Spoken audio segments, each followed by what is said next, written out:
This is the Ferrari 296 GTB, and it's every bit as technical as it is fast. It packs a turbocharged 3-litre V6 engine that makes 663 brake horsepower, which is supported by a 165 brake horsepower e-motor, which draws power from a 7.45 kilowatt-hour battery. Combined outputs from this powertrain are 819 brake horsepower and 546 foot-pounds, meaning this rear-wheel drive Ferrari can get from 0 to 124 miles an hour in just 7.3 seconds. To ensure it deploys its power like a true prancing horse, the engine cylinder banks are positioned at 120 degrees, with the IHI turbos nestled in between. This layout improves engine response by allowing the turbos to spin faster and run more efficiently. And thanks to the electrical assistance, it pulls all the way to the rev limiter. It can run on EV power only for around 15 miles, and as you're about to see, it has many driving modes. But first, let's get a taste of how fast it is.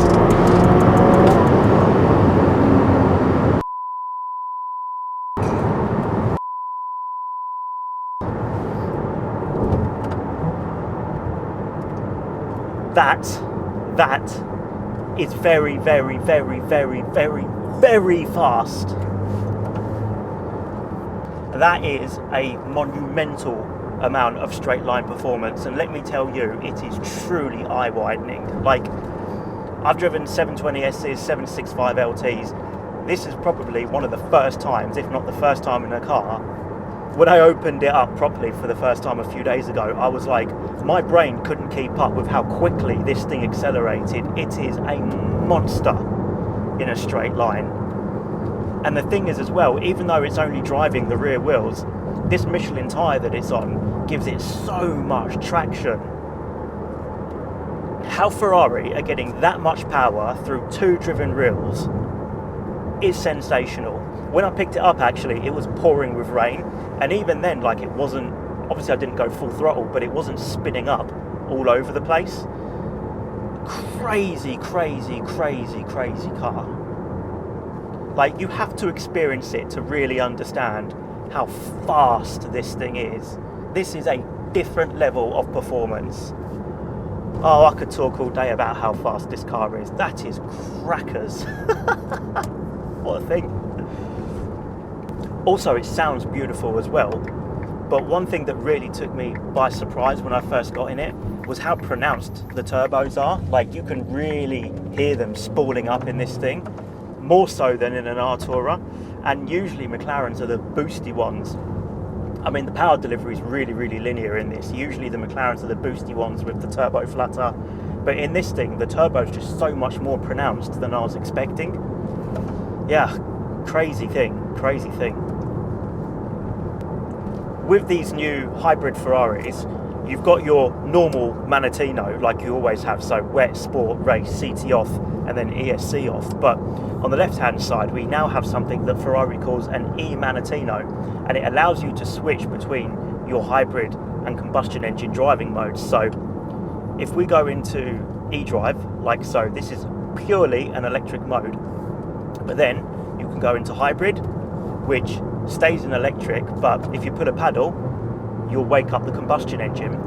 And also, if you apply enough throttle, it will come out of hybrid mode and switch the engine on as well. Above that, you've got performance mode. This is where the internal combustion engine takes over entirely. And then you've got qualifying mode. Now, this is my favorite because not only do you get maximum deployment from the battery, but you also get maximum recharge.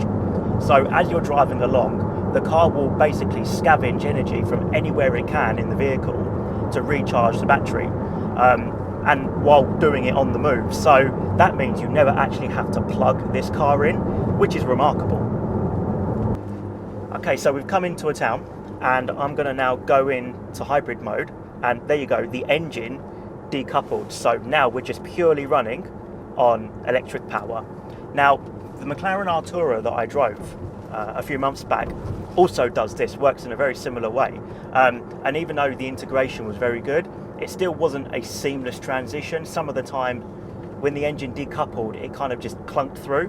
Whereas in this, the last 3 days I've been driving it, this Ferrari's been doing it seamlessly every single time, to the point where sometimes you don't even notice. The way that Ferrari have gotten this electric motor and this internal combustion engine to work in harmony is exceptional. It is a real engineering achievement. And now I'm driving through a small country village in electric mode, and I'm not disturbing anybody. And that's great. It means cars like this are more sociable. You're not making loads of racket, and when you get back out onto a B road, you can turn the motor back on and you can have some fun. And right now, we're not bothering anybody, we're not polluting anything, and it's a nice way to get about. And now I'm coming up to a twisty country road on that pothole. Now I'm going to go into qualifying mode, set the Manatino, I was going to say to race, it already is in race, gearbox in manual, see what this thing's like.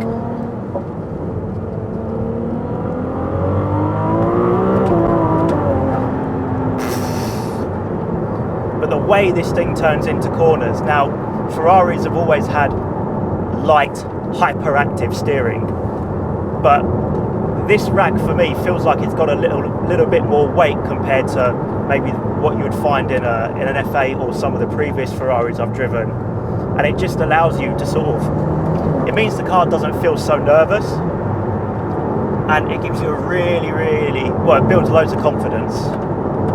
This gearbox as well, listen to it, super fast down changes.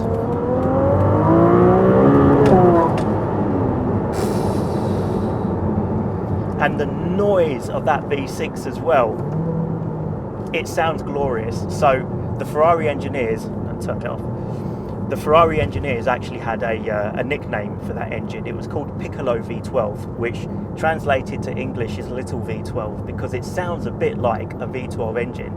I mean, it's got half the cylinder count. It's a really tuneful motor. In fact, I think it sounds better than the turbocharged V8 did in the old F8.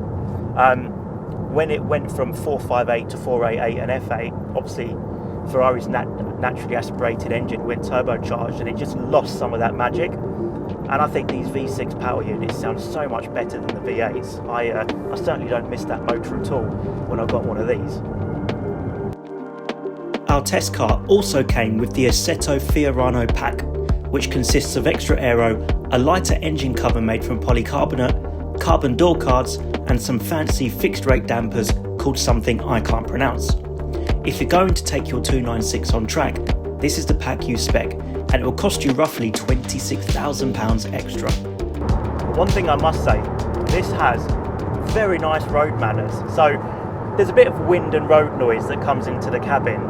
Like, it's not a quiet car to get around in, but it is comfortable.